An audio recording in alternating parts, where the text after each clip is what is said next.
very good evening to you and a very warm welcome to KUTV Primetime News. Today is Money Monday and we will be delving into the pressing economic matters facing Kenyans at this particular day and time, and the cost of living at large and possible solutions later on in the broadcast. But first, let's take a look at our top stories tonight.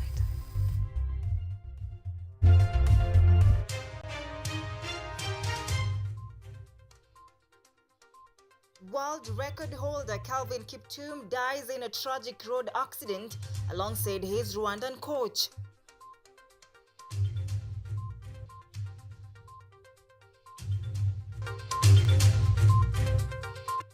We are coming back in full force. Azimio MPs urge the Speaker of the National Assembly to give them their full opportunity to defend Kenyans as Parliament set to resume tomorrow.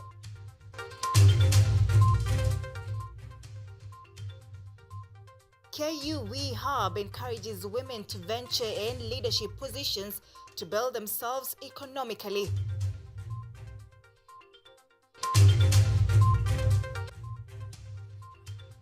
And in sports, Ivory Coast beats Nigeria 2-1 to win the Africa Cup of Nations 2023.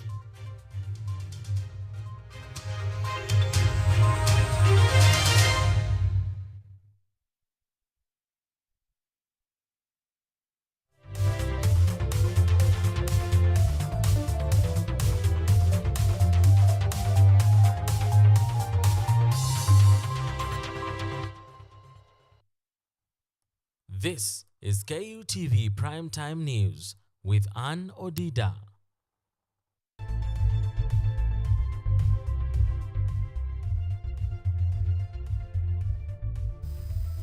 That's right. Some Ukeles are sign language interpreted tonight. We are live on YouTube at KUTV News Kenya and also live on X at KUTV_Kenya at Odida. The hashtag is Money Monday. Let's get started.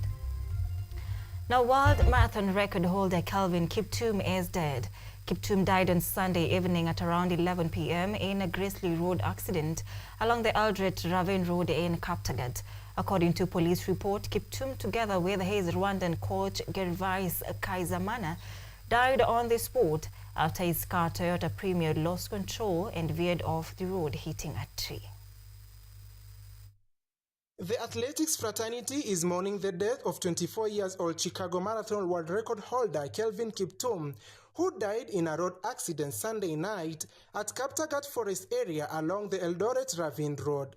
The marathoner and his Rwandese coach, a 37-year-old Gervais Kaisamana, died on the spot while a passenger, Sharon Chepkerui, escaped with serious injuries and was rushed and hospitalized at the Moi Teaching and Referral Hospital. According to Elgeyo Marakwet County Police Commander Peter Mulinge, Kiptum was driving his car, a Toyota Premio, from Eldoret heading to Ravine when he lost control and veered off the road and entered into a ditch. Sijui nitasema nini, lakini wacha Mungu tu. Kama tumefanya makosa, Mungu asamehe sisi. Sababu Kiptum pale angeenda, Mungu peke yake angejua, lakini tunasema pole sana kwa familia pamoja na watu ya Kenya mzima. John Kimele, an MCA of Chepkorian ward in Elgeyo Marakwet, the area which Kiptum come from, together with the residents in the area, have sent their condolences to the family, relative and friends of the late Kelvin Kiptum. Ningependa pia kusema pole kwa familia, kwa wakimbiaji wenzangu, na pia the country at large. Shall also join hands with the family and the sporting fraternity to ensure that Kelvin Kiptum and his coach get a decent, send-off. The police who visited the scene took the bodies to the recourse hospital mortuary in Eldoret to await an autopsy, while the extensively damaged vehicle was towed to Kiplagat Police Station. Akida Kasim, KUTV. 24-year-old world record holder Kelvin Kiptum has left the world of sports and the whole country mourning after he lost his life alongside his coach in an accident on Sunday. Kiptum, the fastest marathoner, broke the men's marathon record in Chicago on 8 October 2023 with a time of 2 hours and 35 seconds. He was scheduled to run at the Rotterdam Marathon on 14th April. Kiptum's professional journey in long-distance running began in the year 2016.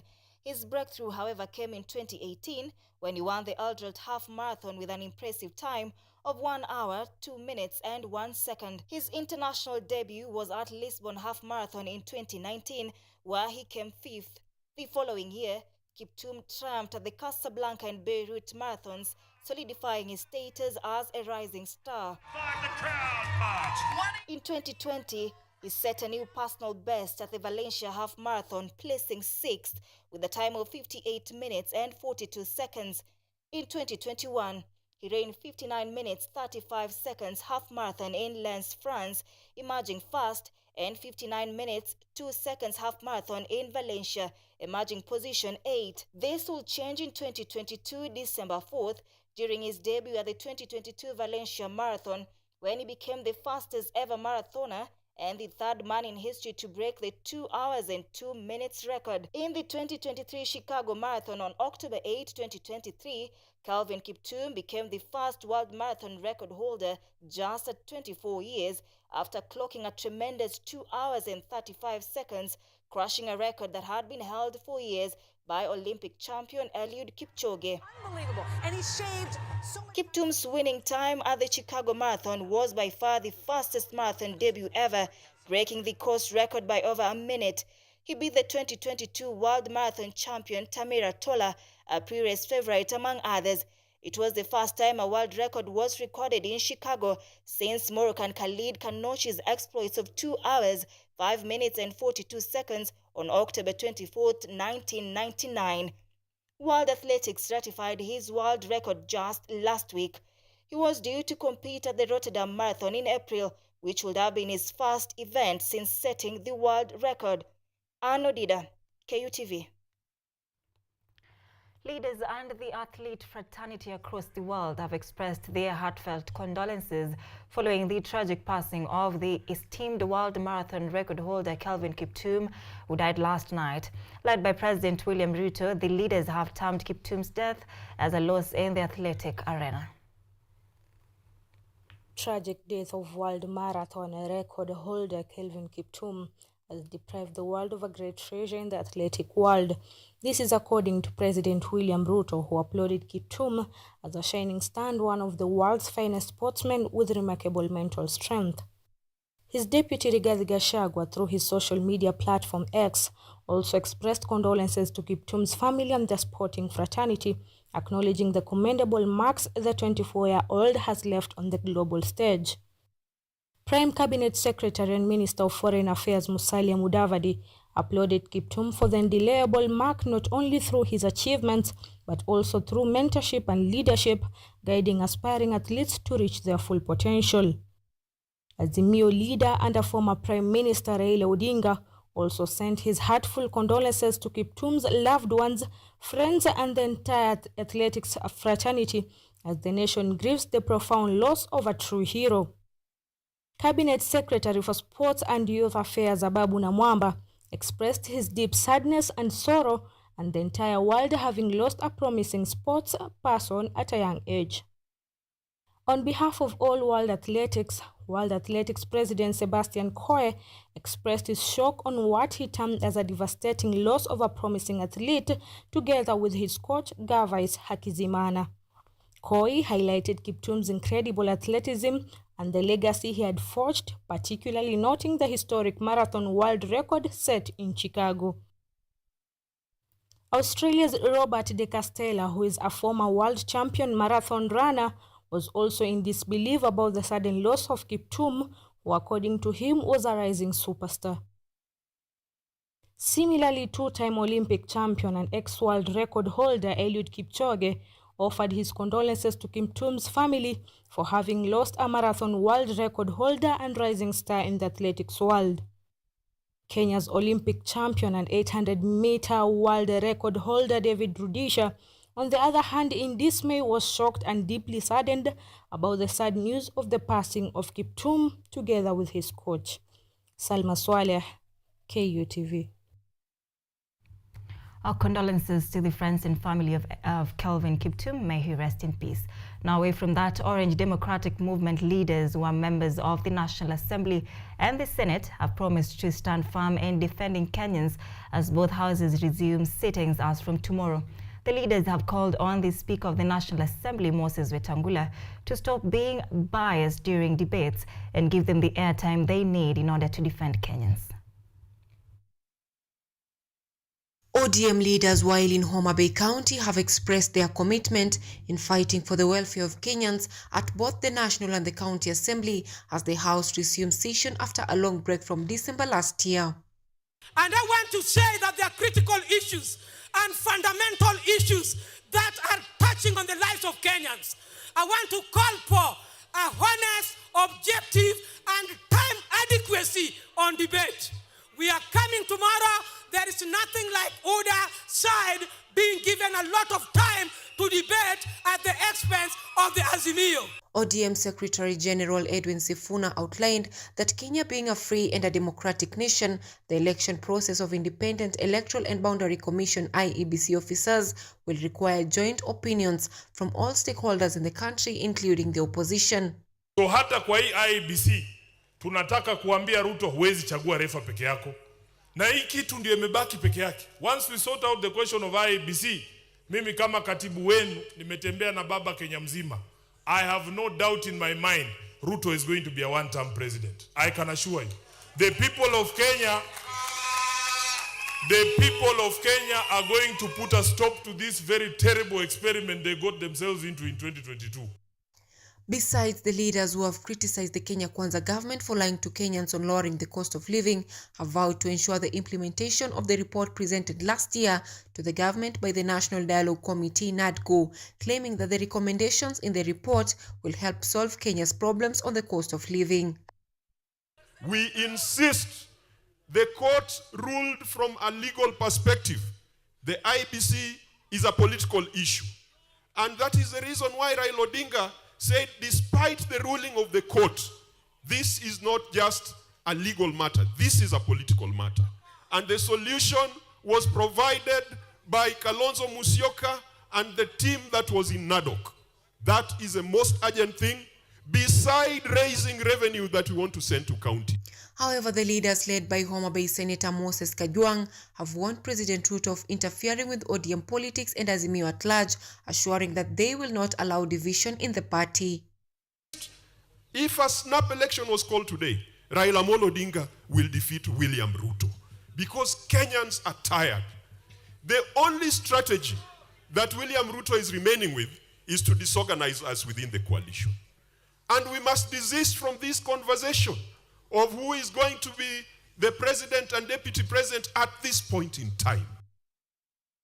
Concerning the 2027 general elections and who will be the flag bearer of the coalition, the opposition leaders have distanced themselves from the discussion as they urge party members to keep increasing party membership to strengthen the coalition. Anyango Sylvia, KUTV.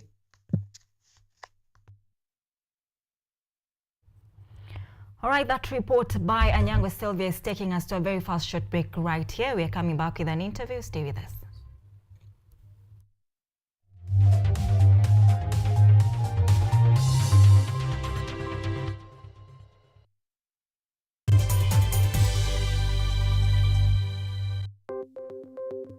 Maelfu na maelfu ya wahamiaji wakiwa na watoto kutoka nchi za Amerika ya Kati wanaendelea kuwasili kwenye mpaka kati ya Marekani na Mexico. But folks, I'm going. Thank you very, very much. I appreciate it. Thank you. Ni habari kutoka pembe zote duniani.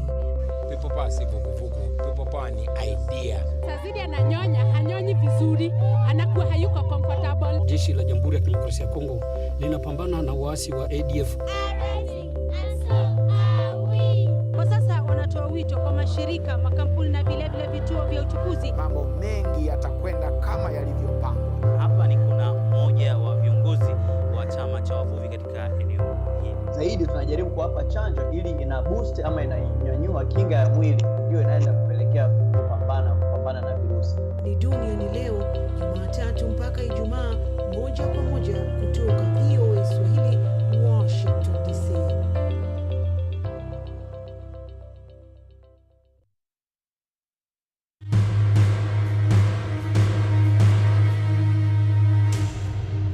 loving husband and father. Nothing is too good for my daughter. An ambitious businessman with a dark secret. A girl with a whole life in front of her, plunging into a marriage that she did not choose with the wrong man. I'm not ready to marry Zero. But who is the right one? I love Nambi. A rock star, living the dream. But the babes keep chasing me, Agisa. It ain't easy being famous. Especially with so many glamorous women around. A woman hell-bent on revenge. You will pay. Seductive, dangerous. She is a predator. Everybody needs it. Everybody wants it. They will do anything to get it. Love and wealth.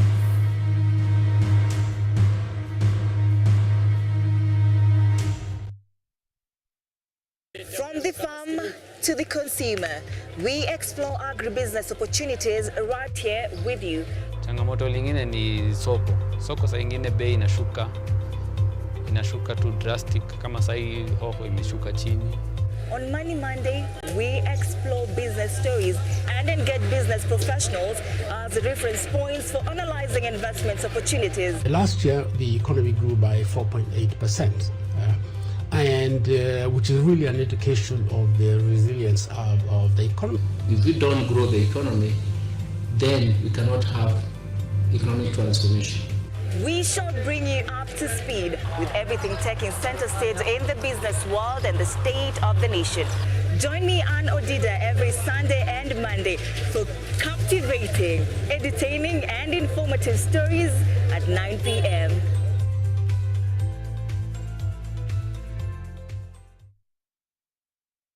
Technology,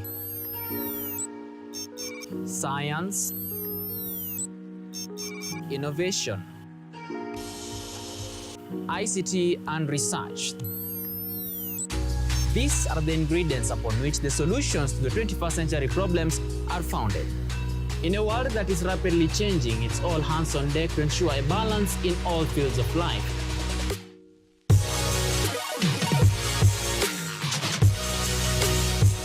Women, young and old, are also in the front line, breaking the glass ceiling, becoming thought leaders in the larger tech space.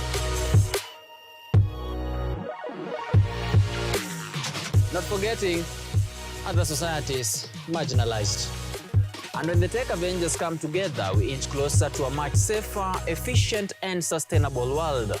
What we view as a norm in today's advanced world was just an idea, and for nostalgic reasons, we trace back to the iconic days to bring you the retro tech. On Tech Innovation Show, we encapsulate all the pillars of the fourth industrial revolution, decoded in a language, all for one for all. Every Monday at 8:30 as we push the mantra, keep learning something new each and every day. Only on KUTV, a new experience.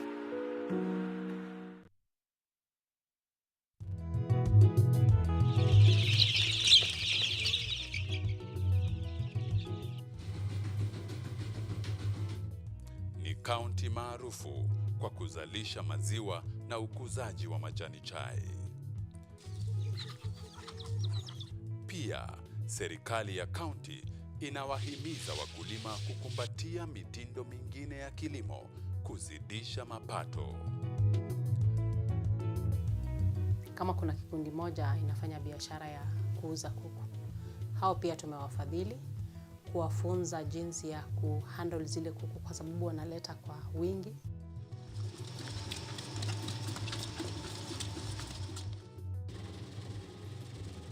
Haya yote tunakuletea katika Boresha Kilimo, toleo la kaunti ya Bomet.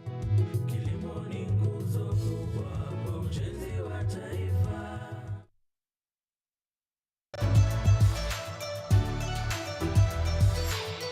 So my name is Jakub Petri. I'm Associate Professor in the Institute of Philosophy of Jagiellonian University in Krakow, Poland. And I'm the main coordinator of the Cafe project, which is being here hosted by Kenyatta University. My name is Ewa Hudoba.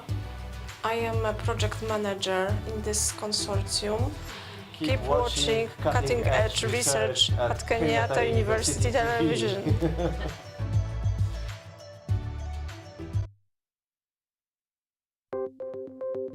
Maelfu na maelfu ya wahamiaji wakiwa na watoto kutoka nchi za Amerika ya Kati wanaendelea kuwasili kwenye mpaka kati ya Marekani na Mexico. But folks, I'm going. Thank you very, very much. I appreciate it. Thank you. Ni habari kutoka pembe zote duniani. Pepo pasi vuguvugu, pepo poa ni idea. Sazidi ananyonya, hanyonyi vizuri, anakuwa hayuko comfortable. Jeshi la Jamhuri ya Kidemokrasia ya Kongo linapambana na waasi wa ADF. Kwa sasa wanatoa wito kwa mashirika, makampuni na vile vituo vya uchukuzi. Mambo mengi yatakwenda kama yalivyopangwa. Hapa ni kuna mmoja wa viongozi wa chama cha wavuvi katika eneo hili. Zaidi tunajaribu kuwapa chanjo ili ina boost ama inanyanyua kinga ya mwili, ndio inaenda kupelekea kupambana na virusi. Ni duniani leo, Jumatatu mpaka Ijumaa, moja kwa moja kutoka VOA Swahili, Washington DC.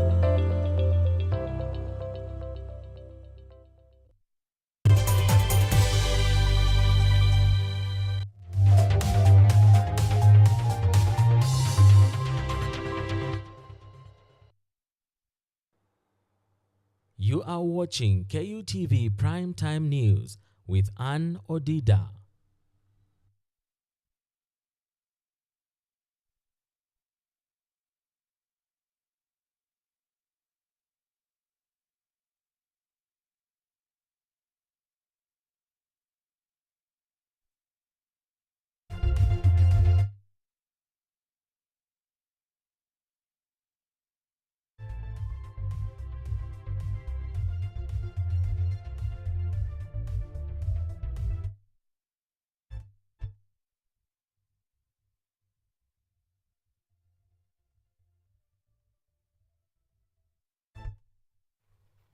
All right, welcome to the broadcast. You're watching KUTV Money Monday. It's time for a discussion of the night. Tonight's insightful discussion is on the pressing economic matters that is facing Kenya at this particular point in time.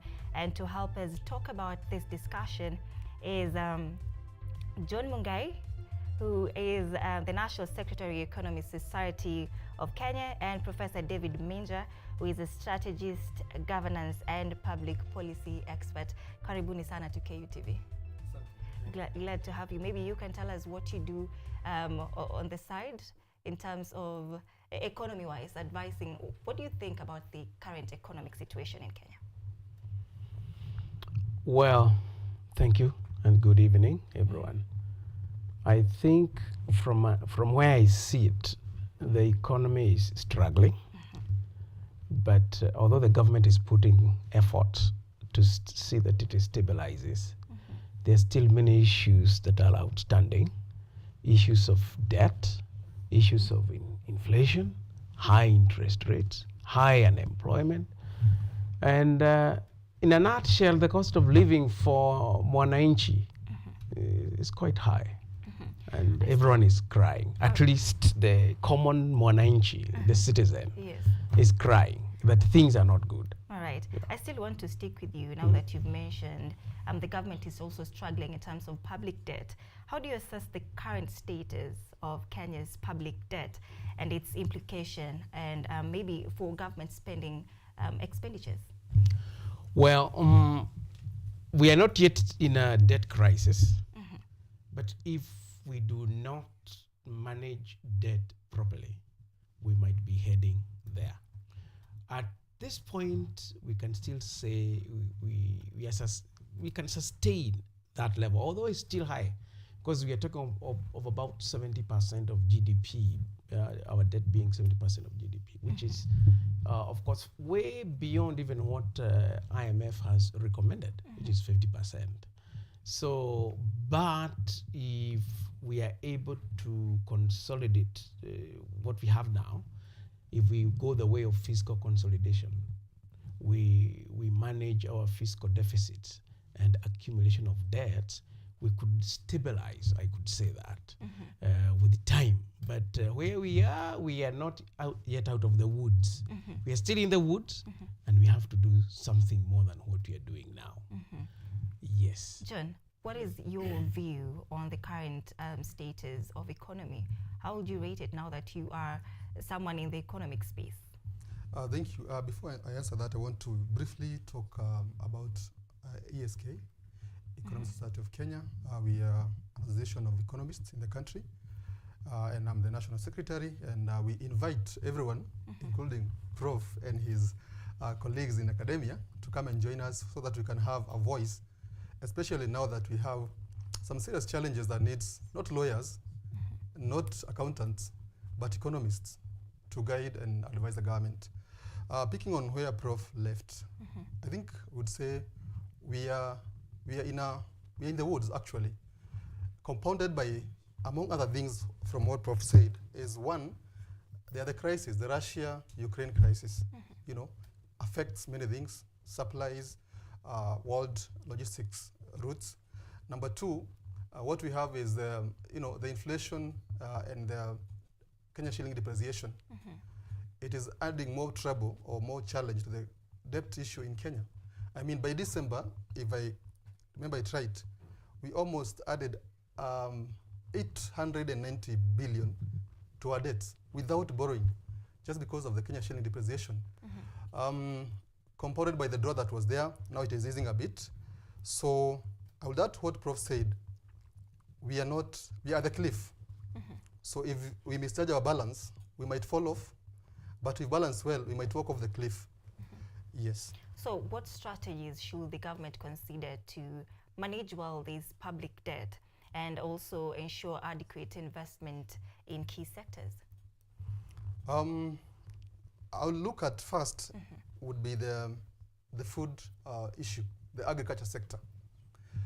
For the first time, I think late last year, the food imports surpassed machinery, if I'm not wrong. Why should we be importing food? You know, we are an agri-based economy. And if we can be able to promote our agri-sector the way we are promoting the affordable housing, I think we'll be solving one of the major crises, touching on inflation, you know, the flight of forex, the dollars, and so on and so forth. Number two, I think it is austerity measures. The expenditure that we see, you know, with the government, if we can be able to exert a little bit of pressure in terms of expenditure, would be one of the key strategies that can sort these, you know, these cliff balancing issue. Otherwise, we don't want to fall off the cliff. Yes. Yeah. Now, you've also mentioned about this depreciation of the Kenyan shilling. As of last week, we were at 162, that is against the dollar. So what factors contribute to this depreciation of the dollar? Prof, let's start with you. Yeah, you see, our economic situation, or where we are now, we are not able to generate or produce enough so that we are able to sustain our operations and the market, in the sense that, for example, our foreign exchange earnings are weak. And what we get out of our imports is lower than what we get, what we incur as a result of our imports is actually higher than what we get when we export our goods and services. So there is an imbalance. And that imbalance makes us demand more dollars, for example, than the dollars that we get. Then on the side of the debt, remember, our debts are dollar denominated. So when we are paying our loans, we are paying them in form of dollars. Yet, we are producing in form of shillings at the local market. So what we produce locally, we convert that, or our revenue locally that helps to pay the loans is in form of shillings. Then we convert that into dollars in order to pay the loans. So you find that we are at a weaker position. And of course, so it's a question of the market, that we are performing we are in a weaker position in terms of performance in the market, and that's why you find that the shilling is continuously performing poorer and poorer. So there are many, there are compounding factors that cause currency to be weaker against another currency. So these are just a few of them. So when we import, like I said earlier, when we import more than we export, then you expect us to have a deficit. And that erodes our balance of payment, our reserves. So, and once our reserves have been depleted, then of course you expect that we are going to suffer as a local currency. And then of course the question of our loans. What the government did, for example, last week to have a yen-denominated loan, you see, that's a positive thing. So that if we can try to move away from just depending on the dollar, because it's so expensive, then that would start the process of curing. But of course, it was a drop in the ocean compared to what we have already incurred in terms of debts.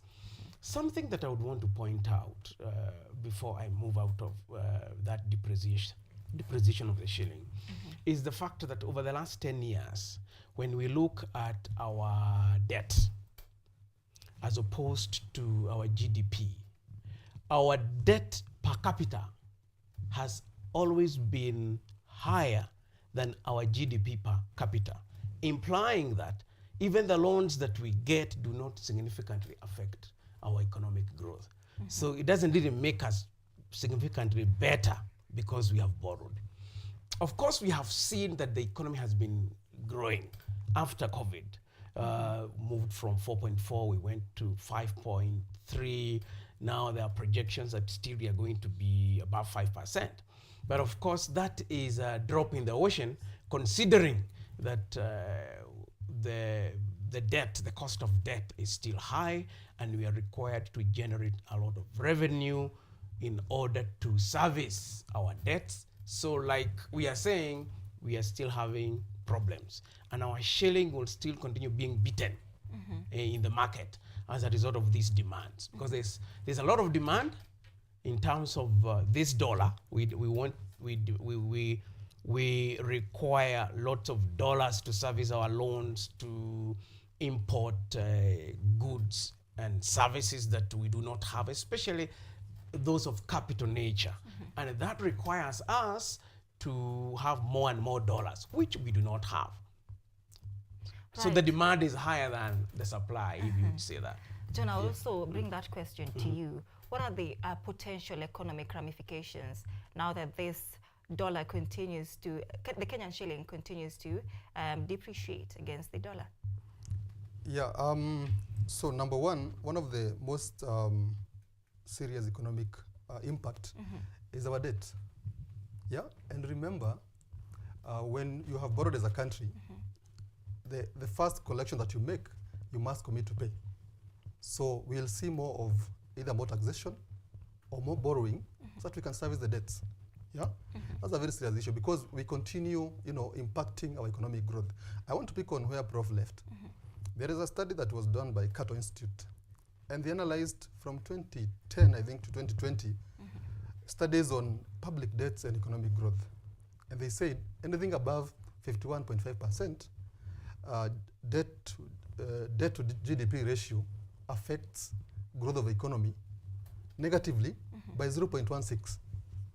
So we are at, I think, 68? Yeah, over 70, actually, it's slightly over 70 point something, heading to 71%. Yes, meaning it is still impacting our growth. Maybe we could be doing 8% or 10% per annum. That said, number two is it has a positive aspect if we were an exporting country, but we are not. We are much of importing rather than exporting country. For example, if our coffee, our horticulture, that is flowers, and so on and so forth, and tea were doing well and we're exporting, then we could be happy because the farmers will be earning more. Yeah, but if you look at countries like Japan who export to us machinery, or India, they enjoy when the local currency is devalued against the dollar. But for us, we suffer because most of our things, including food, including rice, these laptops we import, What are the challenges that we see? So what happens is that when the shilling depreciates, it means the value of, for example, whatever you earn here, you know, if you could afford 10 laptops, it goes from 100 to 150, then you could afford 5, for example. It means, yes, you are getting X amount of salary, but the value of that money goes down by that depreciation. So you can see the impact on the household, you know, on the common mwananchi, and so on and so forth. Remember, when you import even, you know, a biro or a sufuria or a spoon, it means you must factor in the aspect of the shilling depreciation. So it has a compounding effect on the economy. And therefore, it is upon, you know, the policymakers to make sure that, you know, we manage the situation. Otherwise, you know, it's going to get compounding further, and things will get worse. We can all agree that right now, Kenyans claim that they were being overly taxed at this point. And now, despite these high taxation rates, the government still says there is lack of funds in the government. So what are the underlying reasons for this apparent paradox? It is true that we are highly taxed. But if you look at the projections by Treasury and even what KRA is supposed to collect, it is far beyond. It's an astronomical figure. For them to bridge the deficit, we need to collect a lot of tax. However, that tax or the resources to generate that level of taxation may not be there, because the focus now has been on the employee mostly, because in my view, those are low-hanging fruits. You can easily get an employee and tax them as much as, of course, you would perhaps want to tax them. But still, there are other sectors of the economy that are not yet as taxed as an employee. There are even sectors in the economy that are also not within the mainstream economy, and yet they are generating a lot of money, but you find them somehow they escape the noose from KRA. They are not captured, and they are not, because of the way our economy is structured, and a substantial percentage of our economy is quite informal. Yet the fact that it's informal does not mean those people do not earn some revenue that can actually be taxed. So the people that can easily be caught, who are the employees, then you'll find that they'll have to be taxed quite heavily. And again, you don't want to go the way of, for example, introducing other taxes that will affect everybody, because the poor and the vulnerable will be affected negatively. So it's a way of trying to balance to get this as much revenue as possible, and at the same time not hurt the vulnerable. But now the middle class mostly is the one that has been affected by these policies. You'll find that, again, those people at the end, they may not feel it. Those at the top, in terms of finances, the rich guys, they may not feel it as much. If, in any case, they are paying that tax, we do not know. So in that case, you'll find that the government will continue wanting to tax more and more, because remember, we have accumulated debt. We have also the problem of a depreciating currency, meaning that we have to mobilize more than we were doing when the shilling was fairly stable. So we have to add more than like what was saying. So compounding all this, then you would not expect even the government to spend more on either development or assisting the economy to stabilize, because there is this other huge burden. You recall, by June, we need to retire the Eurobond. And of course, the government has decided to go the way right now of partial buyback, which is a good thing, because you don't want to wait until the tail end and you're struggling to pay back the loan. But of course, they are doing that in the midst of a weak currency, and also less than projected level of revenue. So compounding all this, the government will continue taxing those that they can tax in order to see whether they are going to raise the revenue required. Of course, the revenue will not be enough. That's why, like I said earlier, you saw the president also looking for other options, like now going for other currencies, currencies denominated loans, like yen. Yeah, because that is not as expensive as a dollar. Also the way of PPP, and we have seen the government going that way. That could also be a way that would still help the government come up with or continue with their projects, and at the same time, they are actually not paying the loan. The users will have to pay the loan. But there's a very pertinent question when it comes to sometimes PPP, because you produce a good or create an infrastructure, assuming that there will be demand for that service. Yeah. So when you even put up a project under PPP that will be paid, privately funded, and therefore users will pay directly, you are assuming that there will be enough demand to repay that loan or to meet that cost. We'll come back to that. Okay. Now, John, what policy measures still on this taxation? What policy measures can the government do to enhance tax revenue collection and also ensure that the government still effectively gets funding like it needs? Yeah, but before I come to that, I want to add what Prof said. We're going to get more taxed.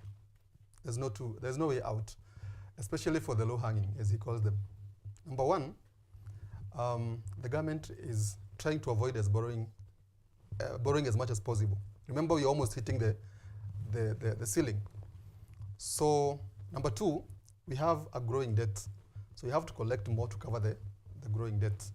And number three, the government is, sorting the social issues, the recurrent bill, the salaries, and so on and so forth. So taxation is going to continue from a collection perspective, but whether the modalities in place are the best, I tend to agree with the Prof that we are focusing so much on a small segment that we can't squeeze. There's a way you can squeeze a salary until to a last point that there's no marginal benefit. Why should I continue working if, for example, all I work is going to pay tax? So I would pick on where Prof said on your question. Number one, there is a lot of untapped segment in terms of taxation called Jua Kali sector, and they're not Jua Kali per se. There's someone in Jua Kali, for example, earning 3 times what you earn, but they never pay tax. They never pay any pay, any NSSF or whatever. Then how do we incentivize them, to come to the whatever bracket that they can be taxed? What makes me as a Jua Kali person be willing to declare that this is what I earn?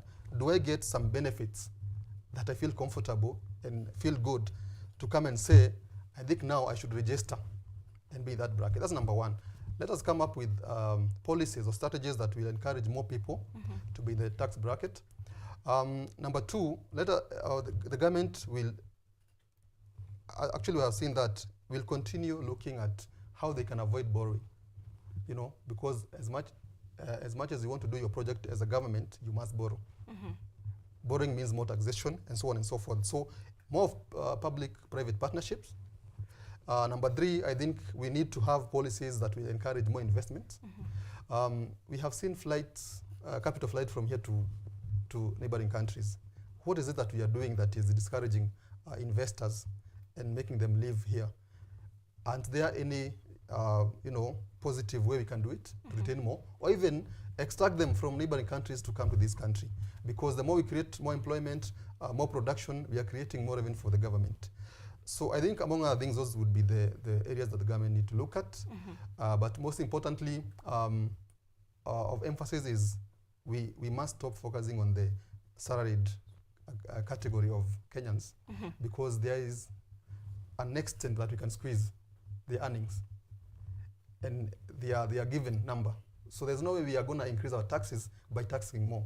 And someone said, you cannot tax as a nation your way to prosperity. Yeah. So you suggest that instead of the salaried ones, we should the government should go down to those in Juakali sector. Yeah, but find means of incentivizing them and making them formal, so that you can earn, the levies and the taxes from them. Otherwise, if I'm Juakali, why should I register if I cannot get any benefit by registering or being formal? So we should have a mechanism or incentives to make these guys come on either formalize their work and so on and so forth, and have them in the tax bracket. Otherwise, these every day you wake up to a taxation, a new tax, a new levy, might not work in the long run. Yeah. Prof, you're a scholar. Now, I want us to talk about this e-citizen platform and its implementation. Yes. How do you perceive the potential impact of the e-citizen platform, now particularly in streamlining government services, in this case, education? Well, it's a good idea, but even if it's a good idea, it does not mean that you will have to kind of force everybody to go into it. For example, the schools. Specifically, you've asked me about the schools. Yes. Looking at the past, the history, how the government has been funding schools or even releasing the competition to schools, you'll find there have been delays or insufficient funding. So now you can imagine that your money is being paid directly to government, and this is what you use for example, if it's a boarding secondary school or primary school, this is what you use to pay for supplies, the food and for the students and all that. And you have to wait for the government that it delays competition to remit this money to you. The idea is good, but our systems are weak in terms of efficiency. They are not efficient enough to facilitate this person or this institution whose fees has been paid, but it is held up somewhere by government, and the process is inefficient in such a way that you'll have to wait for some months or actually months, not weeks, to receive this money. So what will the schools be doing in terms of facilitating the education of these pupils or students? Actually, there's a problem. For schools, there's a problem. For these other government institutions not necessarily dealing with the essential services, I still feel that they can go that way. But you can imagine, for example, now it's the school. Next time, we don't know. You might hear the government saying the water companies, because they are parastatals, you also pay through e-citizen. And this is a service that requires daily funding, and the government will stay for months. So people start getting cholera and other sicknesses because the water cannot be treated, the money is with the government. So the government has to carefully consider those services that can effectively and efficiently be paid through e-citizen, and those that they have to continue being managed the way they are being managed now, until such a time that proper, efficient systems will be in place that now will enable everyone to come on board. But we do not want a situation where we force everyone to go into e-citizen, and then there is a gridlock. Services cannot be rendered. There are problems. Citizens cannot be served well. We do not want, again, the government to retract and say, well, we have decided that these others can be released. They can go back to the former. That means you had not planned properly, or you had not thought out the whole issue very well. Yes. All right, now we are running out of time, but John, this should also serve as your parting shot. These challenges that are coming up with the implementation of this e-citizen, how can they be addressed? First of all, I think I tend to differ a bit from what Prof said. I think from a government and collector's perspective, consolidation is good.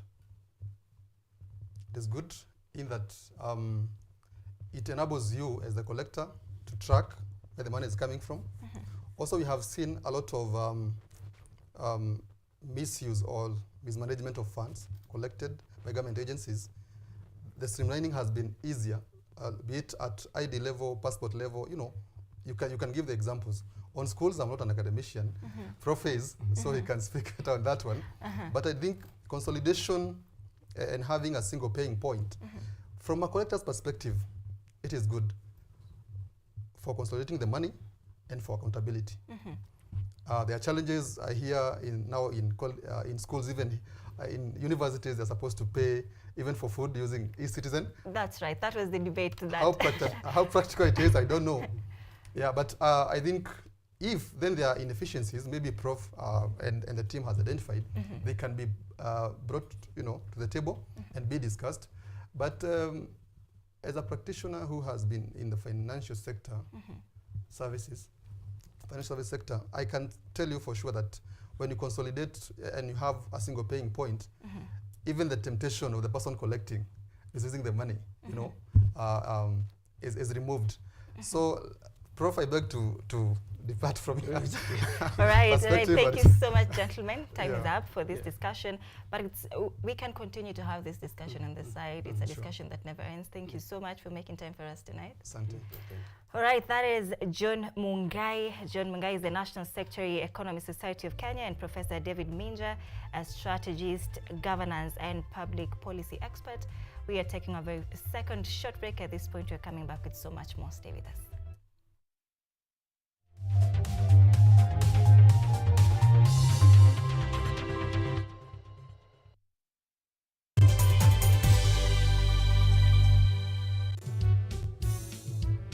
What does the law say concerning that particular situation? I believe the best way to go about it is by first defining who a child is. Okay. So the Children's Act 2022 sets out a child to be anyone who is below the age of 18. Children in contact with the law, on the other hand, are victims. Okay. We have children who have either been assaulted, molested.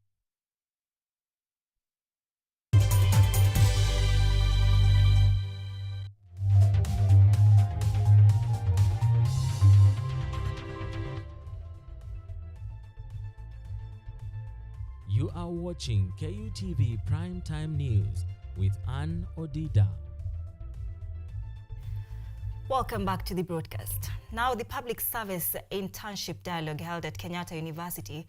So the Public Service Commission, Ministry of Labor, and the State Department of Gender and Affirmative Action, hosted by Kenyatta University Women's Economic Empowerment Hub, come together to look into the unemployment situation in Kenya.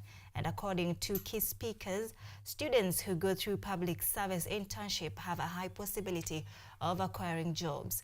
Edward Nyamu was at the event and filed this report. Kenyatta University Women Economic Empowerment Hub has today held a dialogue on women economic empowerment involving the Ministry of Labor, State Department of Gender and Affirmative Action, and the Public Service Commission, among others. According to Professor Richard Adur, Registrar Research, Outreach and Innovation, there should be reforms made in how institutions partner with organizations. This dialogue acknowledges the lack of empirical data in Kenya regarding effective strategies for women's economic empowerment through internship programs. In Kenya today, a significant obstacle to employment is the insufficient practical and soft skills among the youth.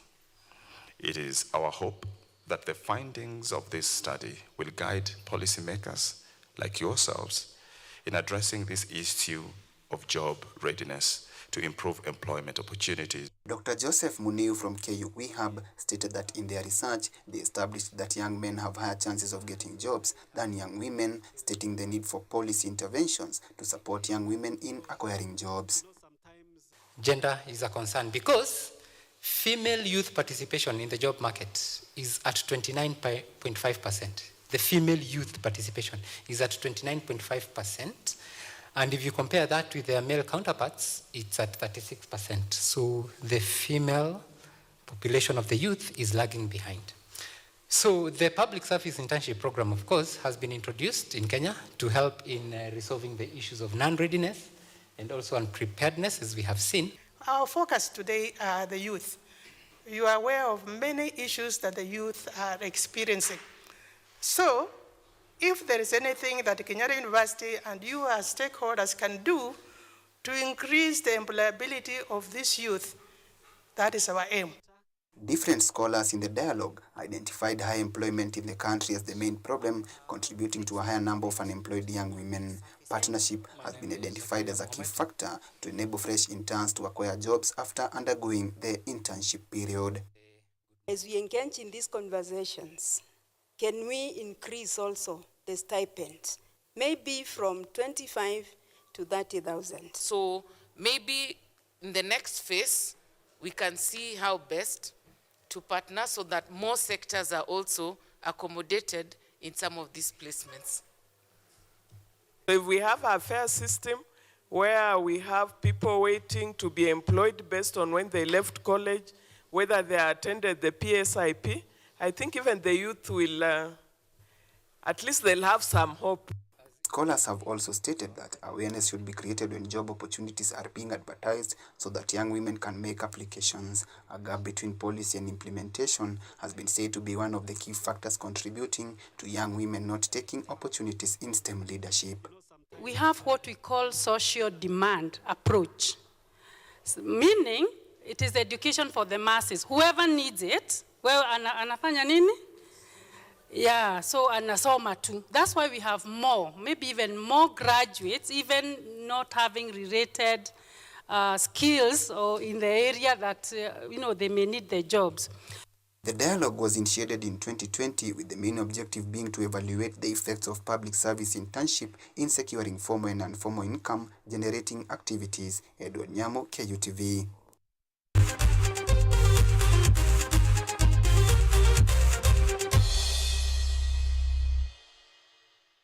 Now, in the world of sports, Ivory Coast's journey from zero to hero was exquisitely completed by Sebastian Haller's goal in the 81st minute, making them AFCON 2023 champions for the third time.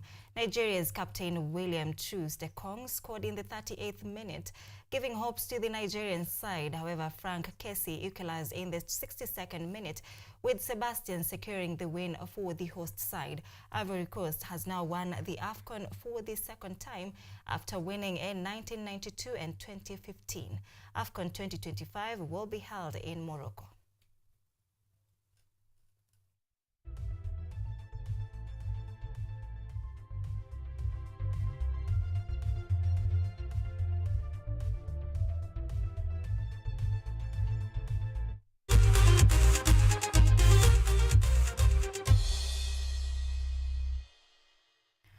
All right, that brings us to the end of our bulletin tonight. Many thanks indeed for keeping us company. Be sure to join me again tomorrow right here at 8 p.m. for Law Matters. My name is Odida. Samuel Kelo is our sign language interpreter tonight. Have a good night and see you tomorrow, inshallah.